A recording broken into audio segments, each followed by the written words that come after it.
One of the reasons that we have not been around, we have had some personal crises, and our little videographer has had a death in the family, and the funeral was today, and it was a long, drawn-out process of cancer.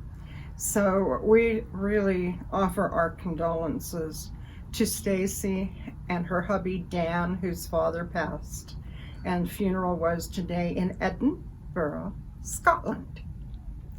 So if you can just hold good energy, prayers, Reiki, anything for the whole family, for the highest and best for all concerned. Thank you. Thank you so very much.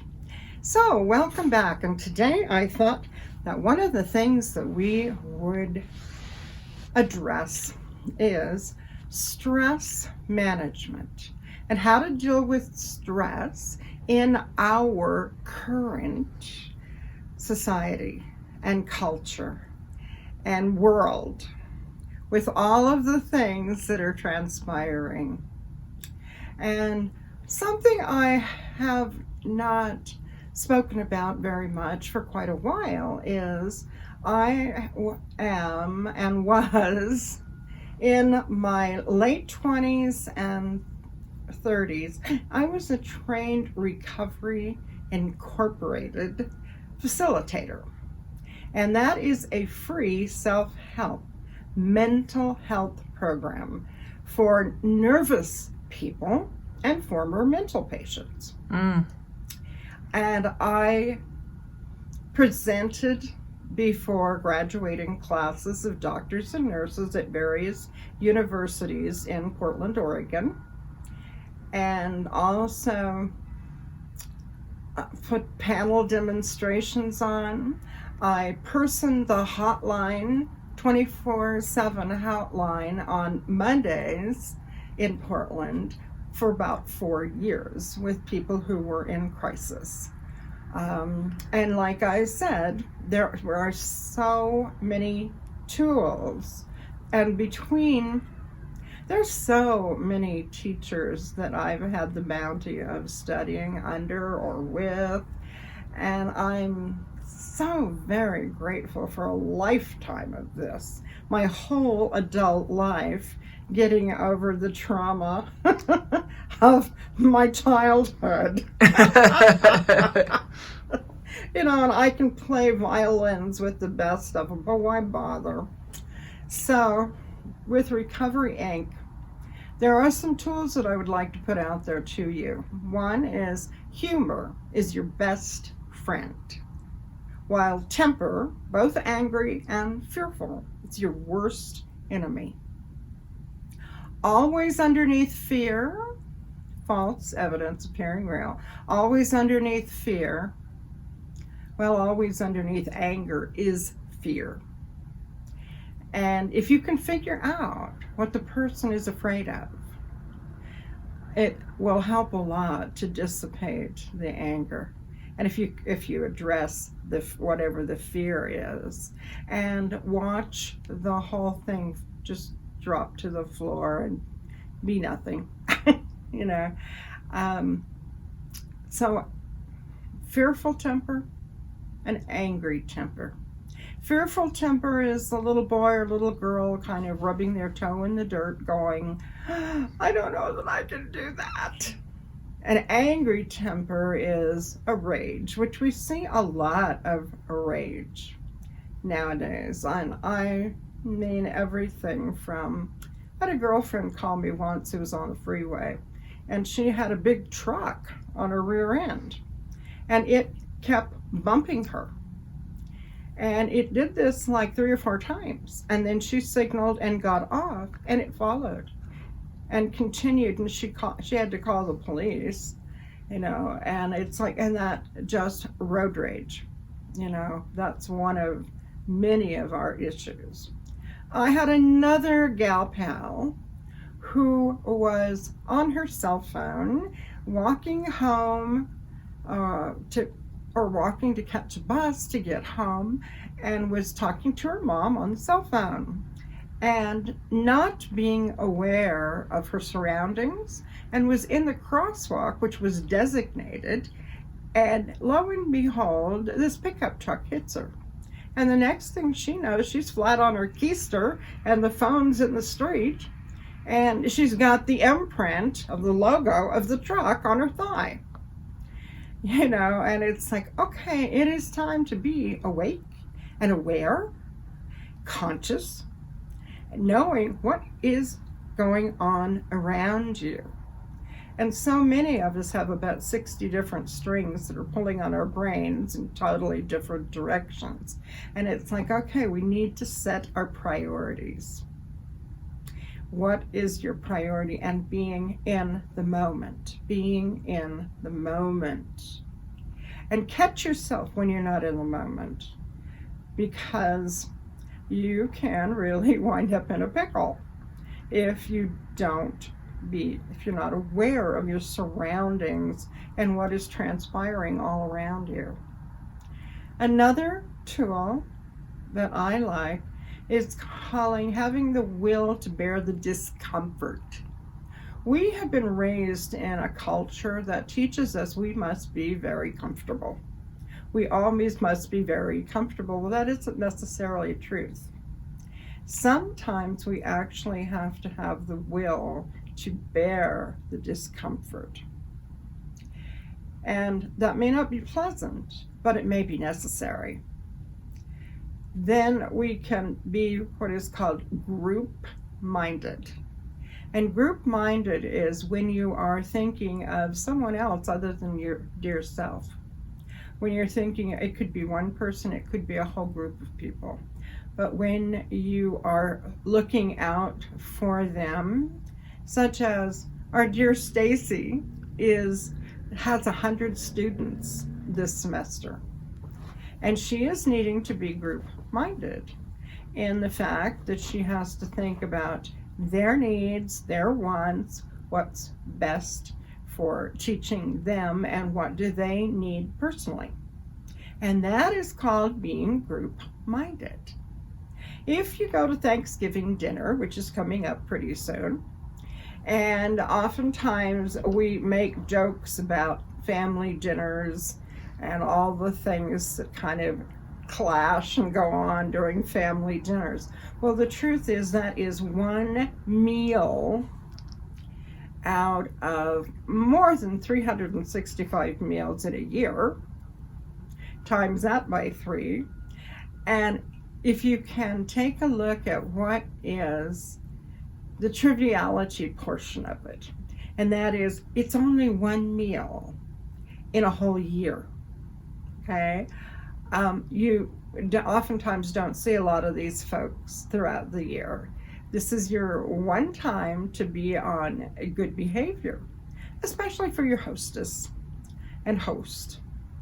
And a lot of times we don't think that way, and we do our little nitpicking and nattering, but just thinking outside the box and outside of your dear self. And yes, maybe Uncle John says something inappropriate. You can either create a scene, drama. We don't need no drama. We don't need no drama. Or you can acknowledge him with what I call the non-committal O. And that is, really, gosh, gee whiz, The person then feels heard. Now, you have not agreed with them and gone against your basic truth, yet you have acknowledged that they're alive. Words came out of their face. Humor, your best friend. Humor is your best friend. And if you can snap back and see what is funny, ridiculous, crazy about the situation, and just laugh. You can laugh inside yourself, you can laugh out loud, whatever really is appropriate and feels good. Having the will to effort. the hostess that would be putting on this dinner is having the will to effort, and the fact that she had to go shopping, had to get up and cook, had to make things look nice and clean the house and blah, blah, blah, whatever. And the will to effort. Recovery Incorporated has been around since the late 30s. Started off in Chicago with Dr. Abraham A. Lowe, who was from Austria. And he spoke about 5 languages. He was the head psychiatrist for all of the psychiatric hospitals in Chicago. And he noticed that his patients would go to the hospital and get better, improve. Then they would go home to the exact same situation that got them into the hospital in the first place. And he noticed, he tried then to figure out, what is it that I can do to help these folks when they go home? And so he created Recovery Inc., and it's basically once a week people meet in a group. And what they do is they discuss the trivialities of life. Most things in life are trivialities. A meal, driving the car, getting dressed, getting up to go to work. Most things in life are trivialities. Now, we're learning how not to make mountains out of molehills. Recognize, is this a major situation in your life, or is it a triviality? And when I say most things are trivialities, such things that are not would be birth and death and sometimes marriage. But the rest of life seems to be pretty much, if we can focus on the averageness of the situation, and that helps to bring it down. So it's not just looming up and this person did such and such to me and I'll never forgive them. Really? Is that true? Is that really going to be true? Well, okay. But could we look at this another way? Do you have the will to peace? Which, and peace is going to get you a lot further than going to war. And we live in such a privileged society. We are comfort. We think that we have to be comfortable, okay? Which is not necessarily a truth. We have to have air and breathe. We have to have water. We have to have sustenance. A roof over our head is nice. Yet those things they're normal, they're average, it's what most people have. And even when you don't have them, you can still address the issues that are average about the situation, whatever it might be. So this has been around, since the late 30s. And he also noticed that if people spoke directly at the patient had a tendency to get upset. Okay? And do I did not, oh, it's not me, And so he formed, when we chatted about a particular situation that was causing us grief, sadness, nervousness, he would have people, if they commented to the individual giving that particular example, he would have them speak to that person in the third person. And he was very big on what he called endorsement. We even made a song out of it. Endorse yourself, endorse yourself. You're better than you think. And so we would kind of like pat yourself on the back, endorse yourself.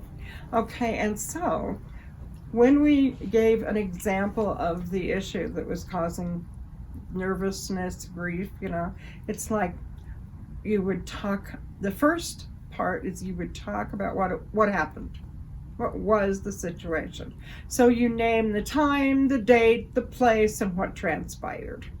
Okay? Then the second part is, because this is done in 4 parts. The second part is he had a term called spotting. And so and that's kind of like when you see someone and you see somebody do something, you notice. Okay? And so the person themselves, giving the example, notices what they did that was satisfactory. And they would say, I can endorse myself for moving my muscles. I can endorse myself for controlling my speech muscles and not calling the other person a fat bastard. And that's another thing Dr. Lowe talked about, was temperamental lingo. And he suggested we avoid it because, as the phrase says, it causes temper. So, and then the person can say, I had the will to bear the discomfort. Then, after they've talked through and mentioned what they have noticed, then when it's another person's opportunity to speak, they will talk in the third person, and they can say, Lilli can endorse herself for showing up on time. Lilli can endorse herself for walking the dog and taking her medications. And so they would point out in the third person, because what he noticed in the hospitals when he was talking to his nurses, he noticed that if he talked about the patient in the third person, like, John needs to take this sort of medication, he needs exercise at 3 o'clock in the afternoon, that John had a tendency to listen and be neutral and accept what was being offered. Whereas if he was talked directly to, he would become stubborn and belligerent. Because that's just tends to be human nature. I will not. I won't do that. And find reasons for no.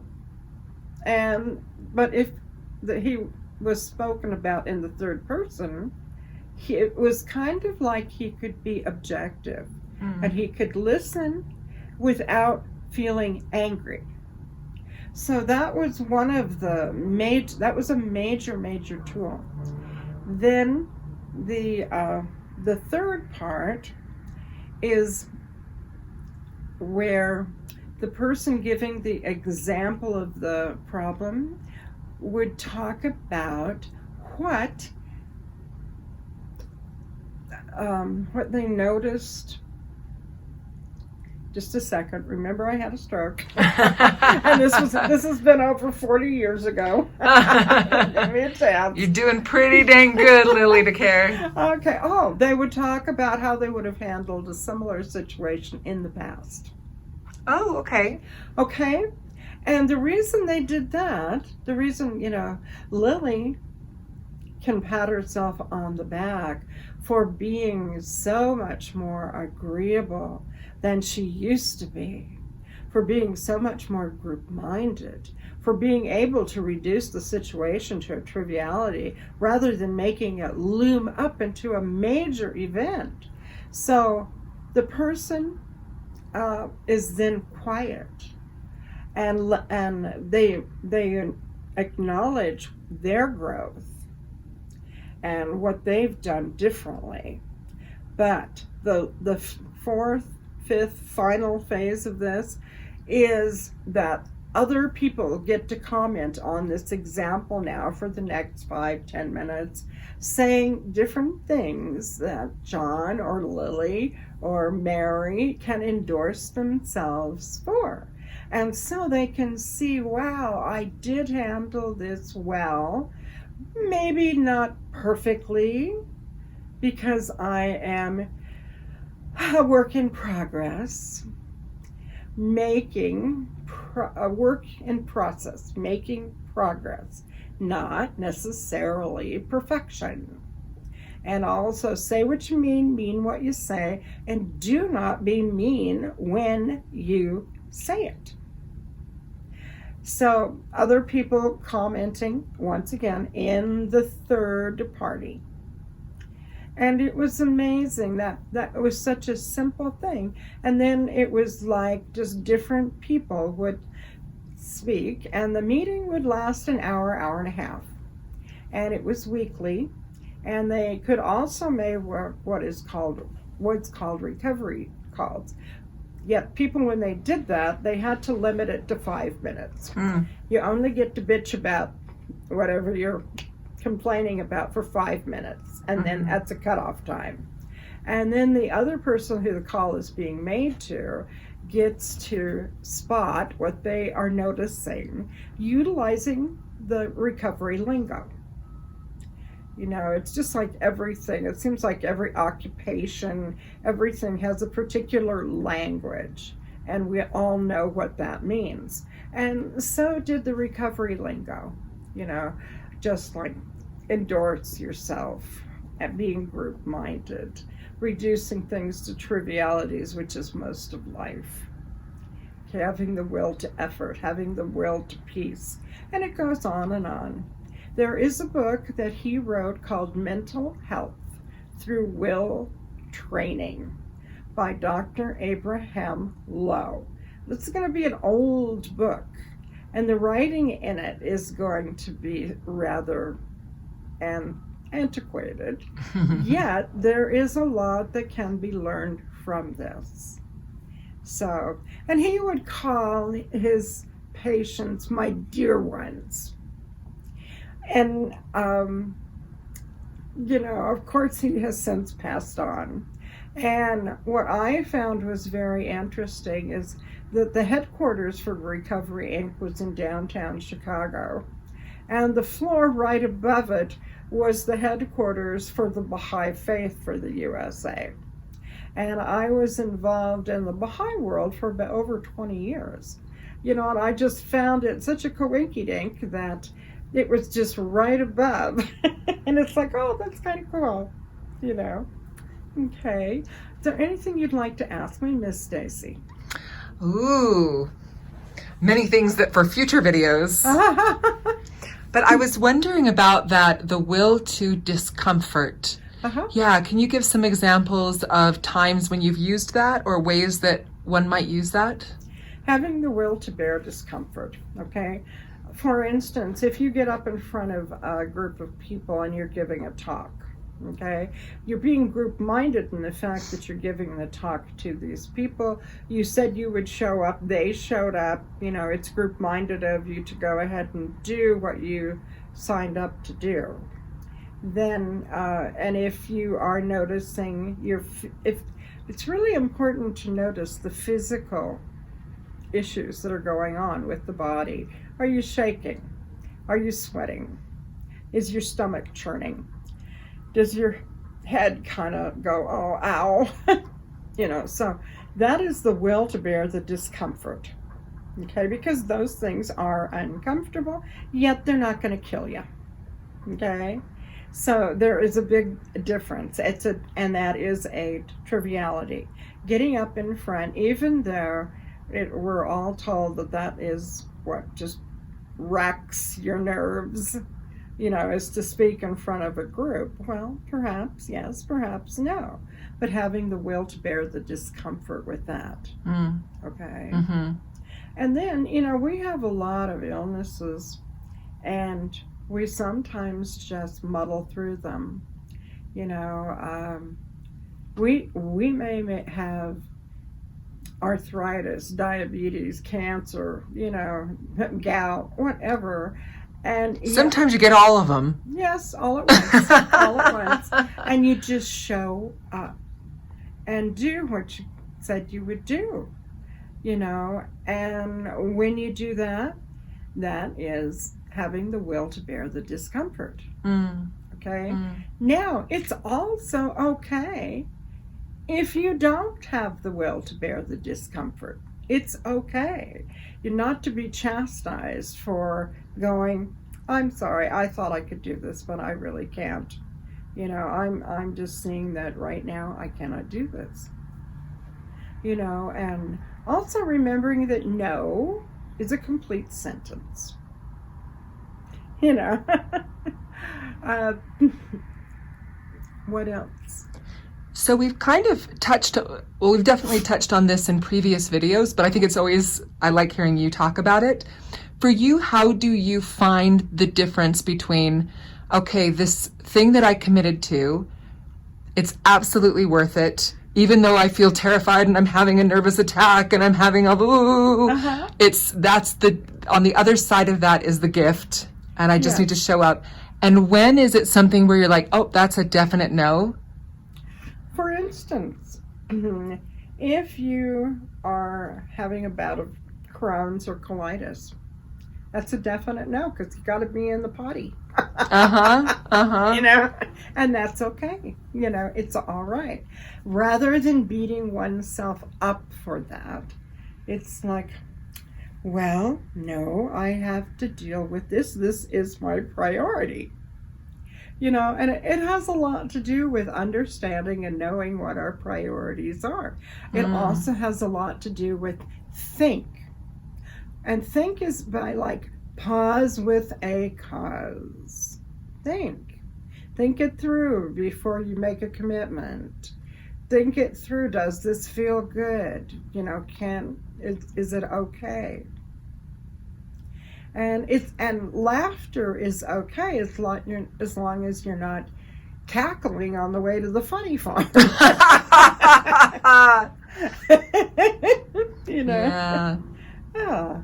Because you were talking about one of the earliest videos where you had committed to a service position in the moment, and then later you were just getting that very strong like resistance and signs. Right, yeah. Where I was really realizing the way my body was talking to me, I was uncomfortable. I was doing what I tend to rock back and forth, you know, and I tend to, you know, my it takes me, because I have PTSD and I've had it forever, I don't have what we consider these days to be normal reaction, you know, and it's like, yeah, maybe yes, maybe no, but it takes me a while before I really get it that no, this is a no.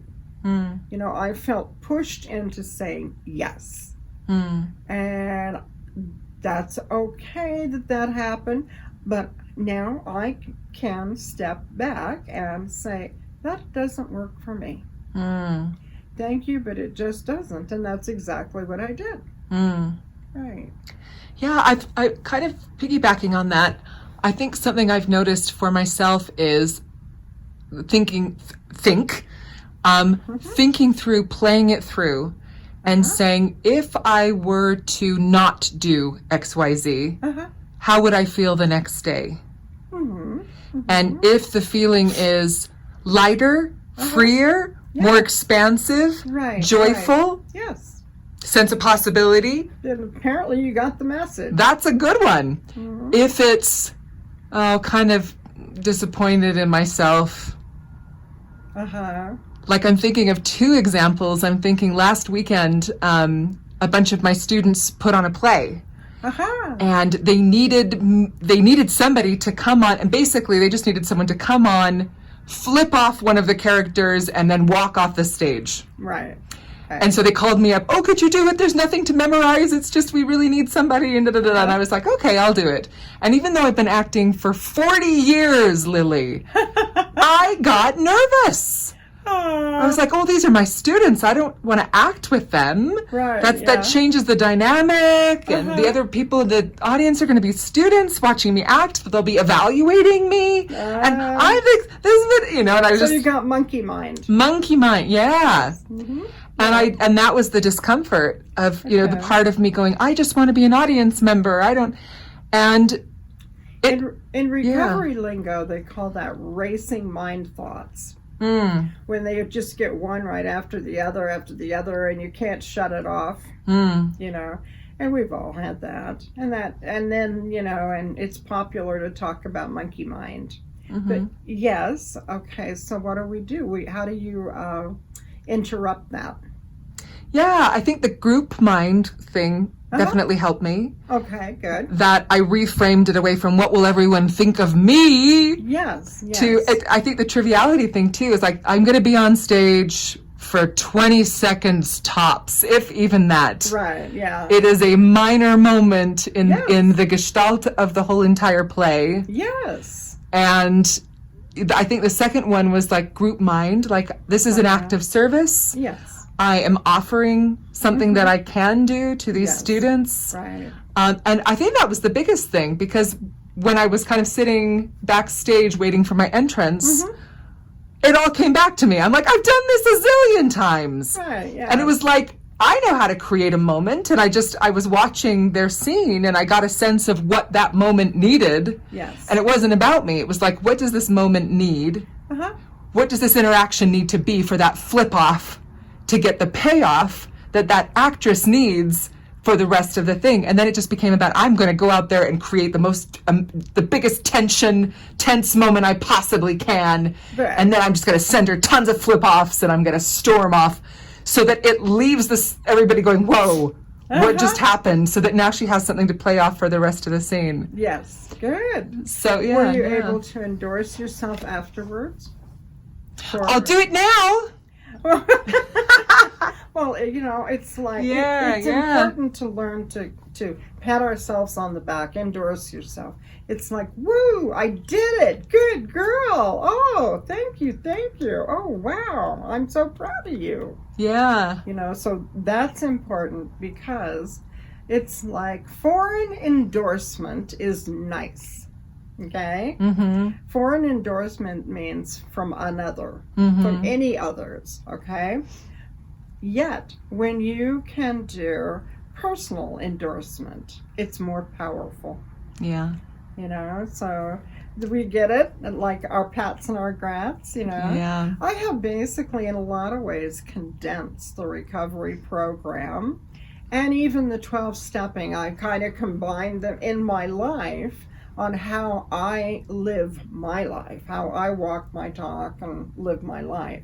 And all of us are having to deal with different situations that come up on a daily basis. And it's daily we're interacting with other people. And everybody else is not going to always agree with us on everything we say and do. What? Yes, I know. Hard to believe. Yeah. Yeah. And when recovery and the 12-stepping and the different people that I have studied with, whether it be Native American shamans like Martin Silverwolf, or Grandfather Wallace Black Elk, or Louise Hay, who wrote You Can Heal Your Life, and Elders of Excellence.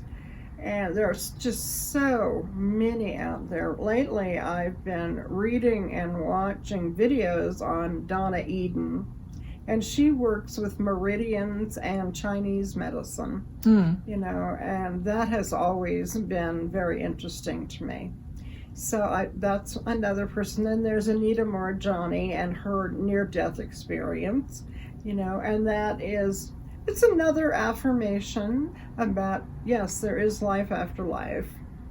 And I'm feeling like whatever we can do that's really positive in our world, however we can reduce most things to trivialities rather than building them up, and buying into the media. Like I had my nurse came in the other day, and she was saying how she tends to get all wrapped up in these stories that we have, like about the young lady and her boyfriend, and the girl is dead, and how she got all, involved in that. Well, that is like, is it your business?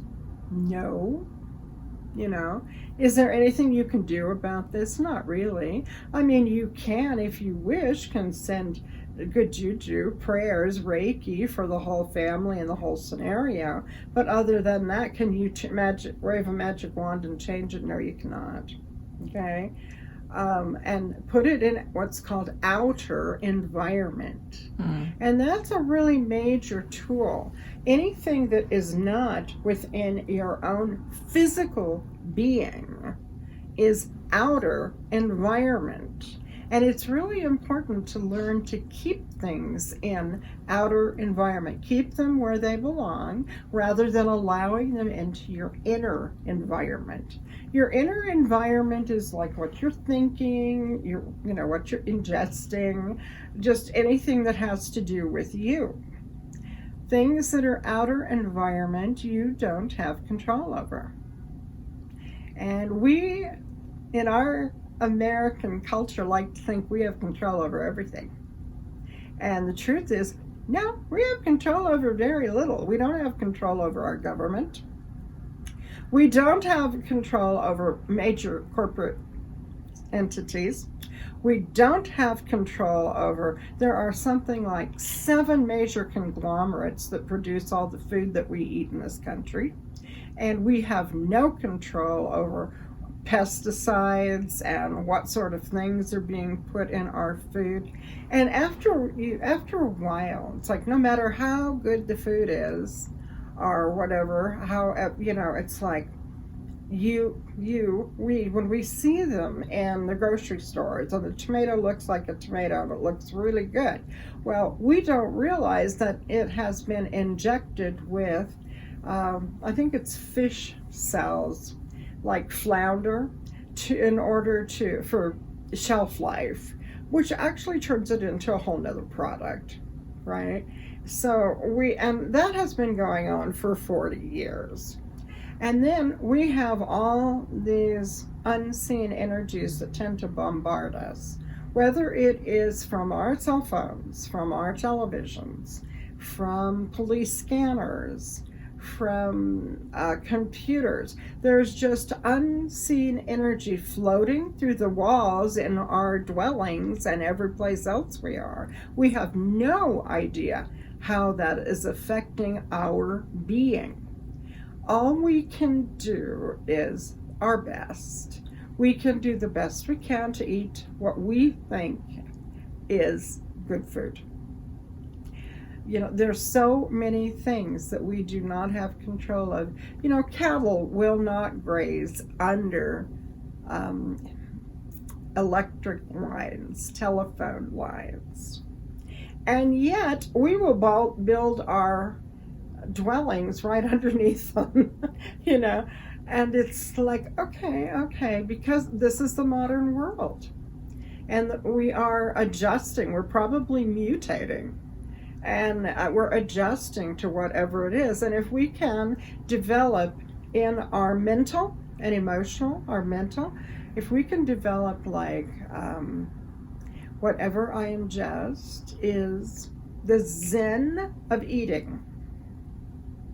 Whatever hand touches my body when I go into a medical situation is a healing hand.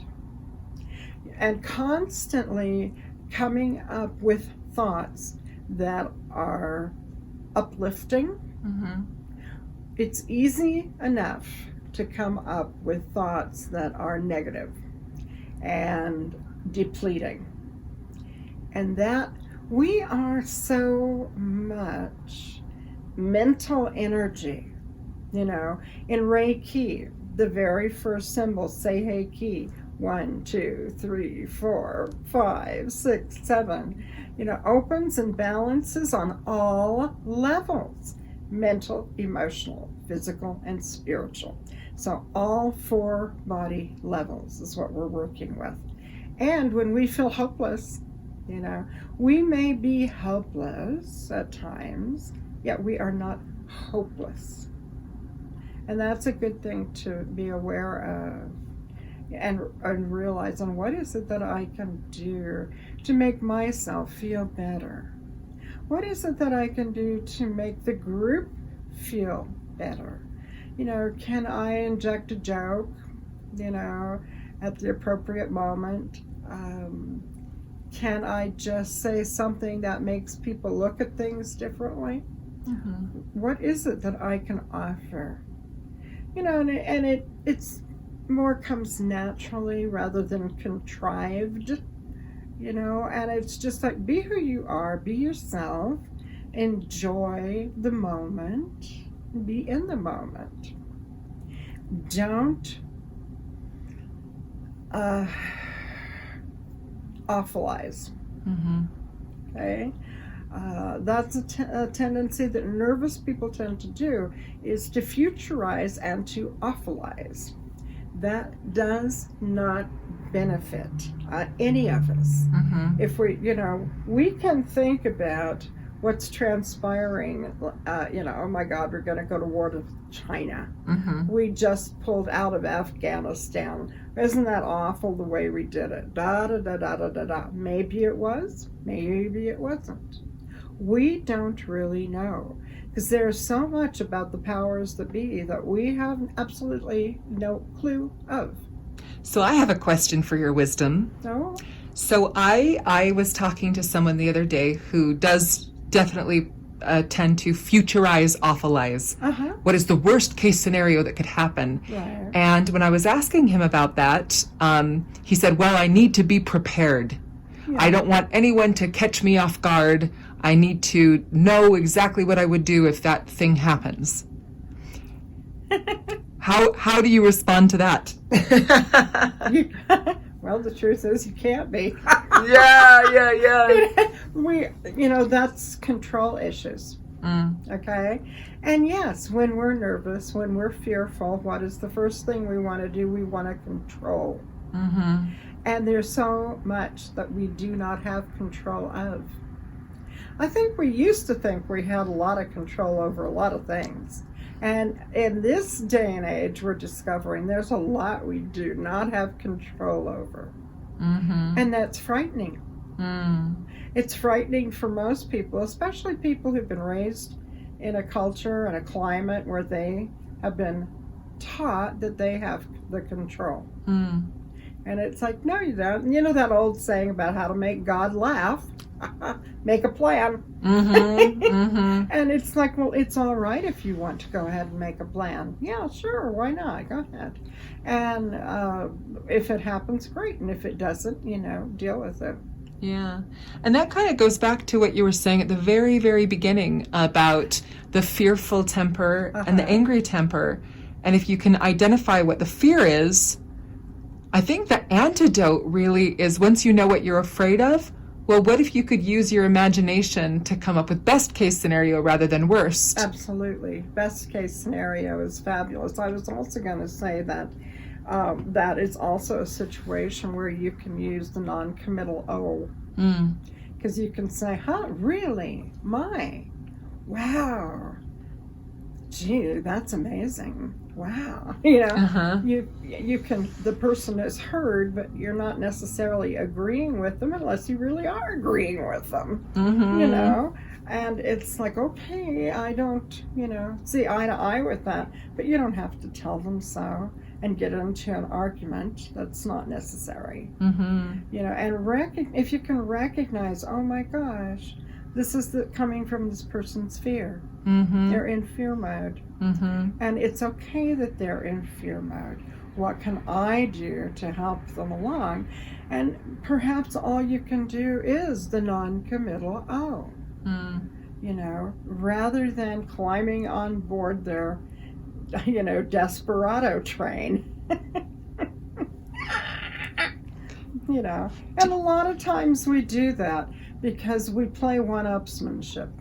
You know, well, so that happened to you. Well, this happened to me. And, you know, And it's like, my case is worse than your case. Do you know what it's just coming back to me now. A couple of weeks ago, I helped train doctors and nurses who do palliative care with techniques to help them have difficult conversations with patients at end of life. Right.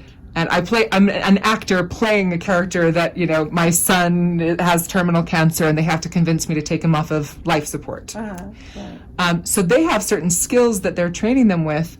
And what they always say is, don't get in a tug of war with someone who's in fear mode. Yes, right. So they said, drop the rope and align with them by naming what you're seeing and then making statements of respect. And that often that will get you closer to where you want to go than just trying to pull the issue. Yeah. So thinking of that example, what they might say is to say something like, wow, I can see that it's important to you to feel prepared. And I can really respect that, you value this situation and you really want to handle it to the best that you possibly can. And right. Those kinds of things. There's also, I remember eons ago, there used to be something called PET training, parent effectiveness training. And I can remember that my husband and I, our worst argument we ever had was over PET. Parent effectiveness training. Wow, okay. And what it was about essentially was that you mimic back, repeat back to the person what they have said, what you have heard them say.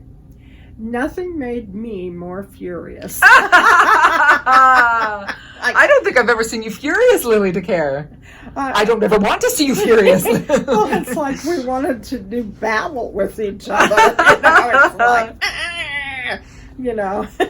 because it just seemed so patronizing.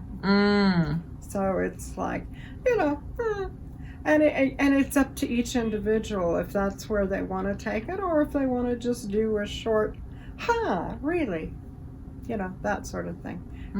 Up to the individual. There is no wrong or right in trivialities. Okay, it's a triviality. There's no wrong or right. Whichever way you go is just fine. Would you mind? So we're at about 50 minutes. Okay.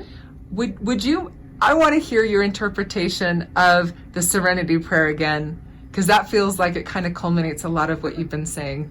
Oh, certainly. I love the Serenity Prayer, and we're so grateful for the folks that created it and created the 12-step programs. We are so blessed as we have so many tools that we can embrace. And if you take a look at YouTube, Facebook, etc., I try every week to have something that's a little fun for me. All right?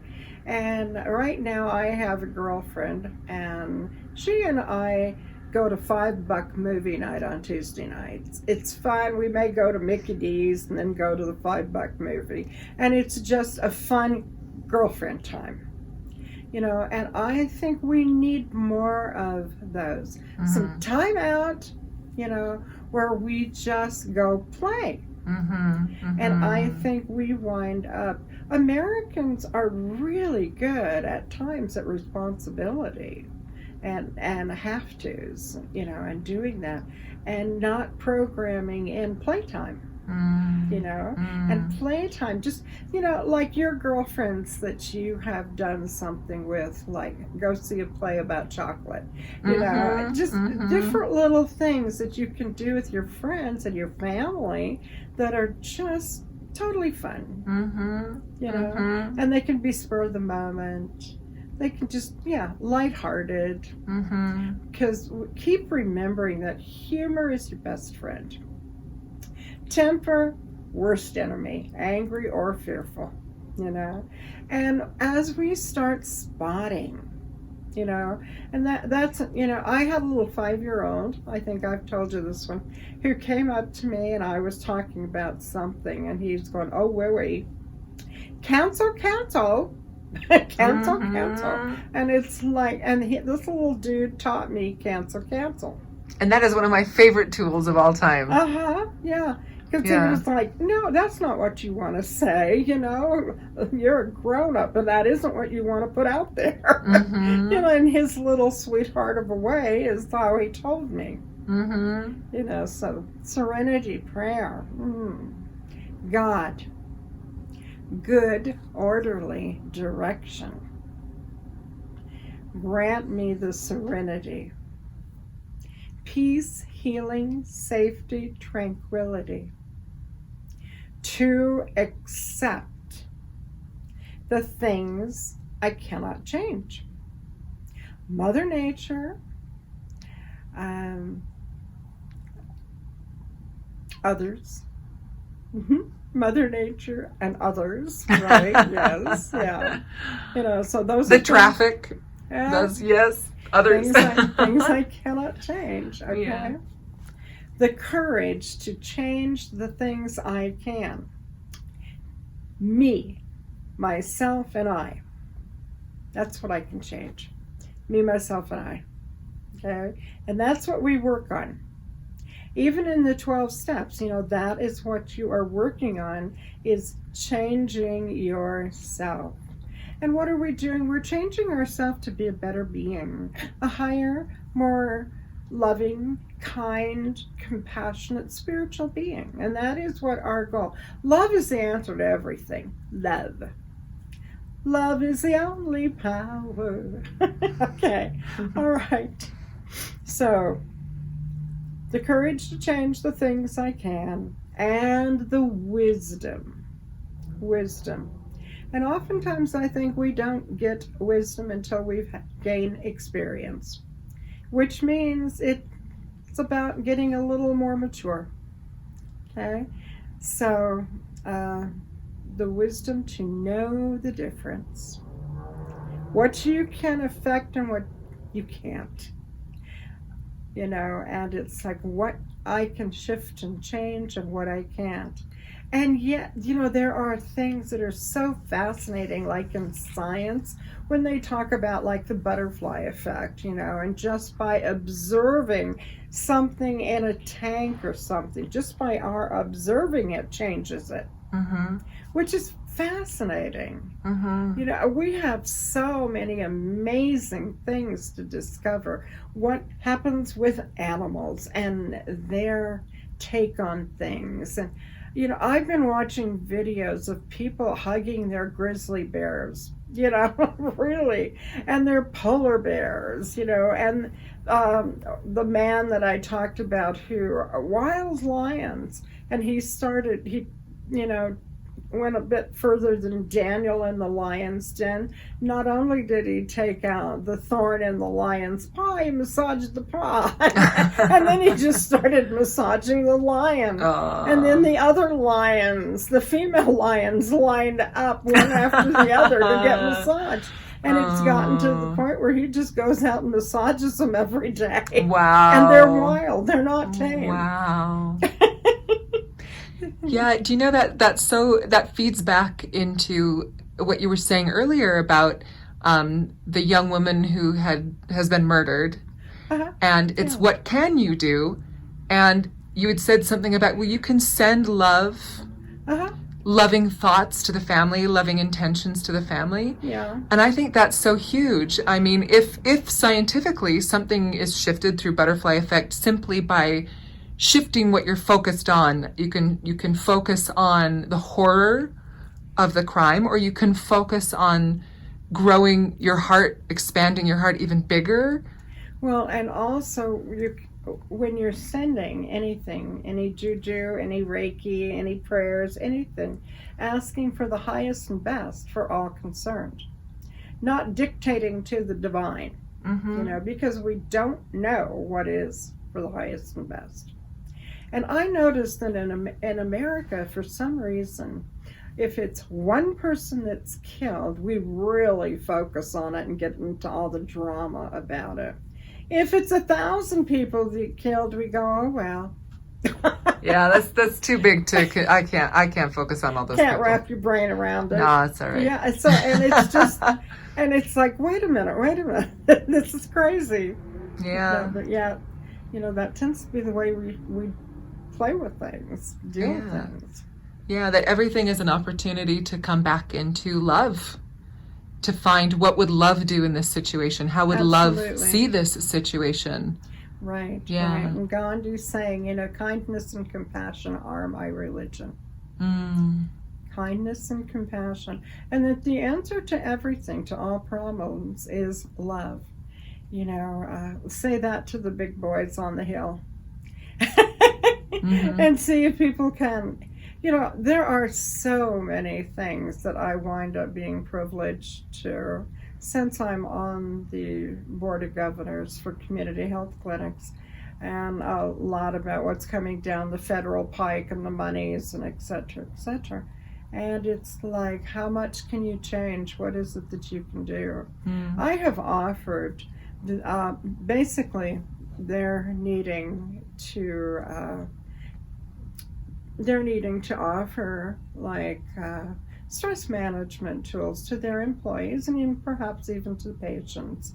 And yet, because I do not have letters after my name, I've got the experience because I did that for 12 years. I got all the experience, so I am not able to teach because I don't have the letters. Yet I have written to the executive director and offered to teach someone with letters behind their name, because I don't need accolades. I don't really need money. I'm used to being independently poor. And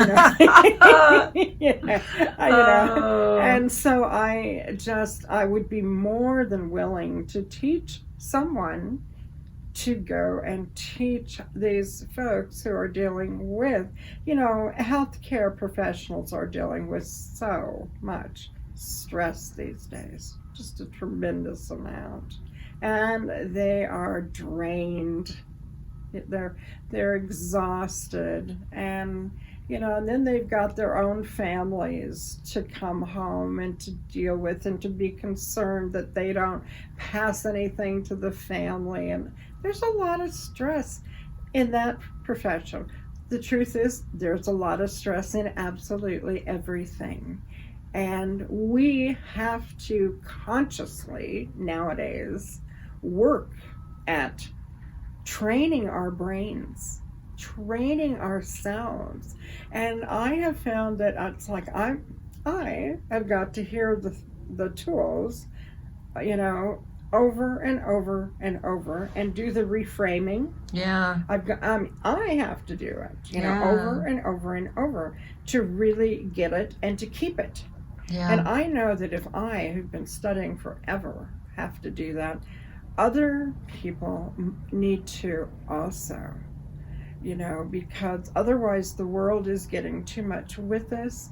I helped create, through Utah Mental Health Association, I was on their board of directors, and I also wound up being their chair of vice, Their chair of vice? Yes. Lilli! Of course. Oh, wow. And what we did is we produced a suicide prevention awareness walk for 7 years. And I very much helped to create that. And most of the folks that did are gone now, and not from suicide. People have just passed, and we did it for 7 years. And suicide was very big in our city, in our state.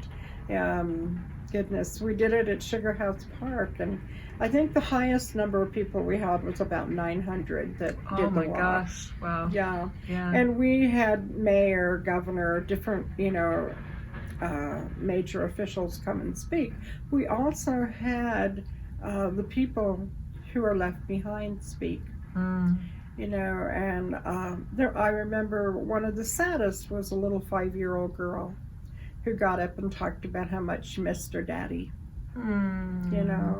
And how, it's like, hey, that's not group-minded. Yeah. That's very, but I also understand the pain, the mental, emotional pain someone is in to get to that point, because I've been there, I've experienced all of that, and I think that it is more commonplace than exceptional, and I think a lot of people think that's the exception to the rule. I don't. No. No. Anything else? Oh, you know me. I've got a zillion questions. Well, ask. We're at an hour, though. I want to give you a time check on how long you want the video to be. Okay. How long do you think we should be? What, dear? Are we done, kids? We might. Ooh, there's so many good ones, Lilli. Oh, okay, I think we've covered everything. This will just be me, asking questions about things that you've already elegantly and articulately spoken on. Oh, so. You're sweet. You're sweet. But if you want to ask a few more, you can always tail end it and make it a short video of its own, Do you know what I would love to do is, hey viewers, if any of you have watched to the end of the video and have questions for Lilli, thoughts about anything Lilli has said, personal examples that you would like to share with her, tools that you have that are similar to those tools, anything at all that is respectful and loving. And I also tend to see myself as just this one little person. And just because I say it doesn't mean it's gospel. I am just sharing the things that have helped me in this world, to get through the many fun and ordeals. Just the little landmines that have. Oh yeah, just cropped up. From all different countries and walks of life, and I've had the bounty of doing it. So. We would love to hear from all of you in the comments. Absolutely. Yeah, this can be a dialogue, and your questions and comments and requests absolutely help steer the next conversation. Yes, thank you very much. Okay. Should I just say adieu to you and you and you?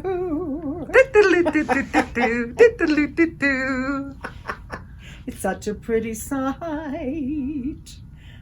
Goodbye.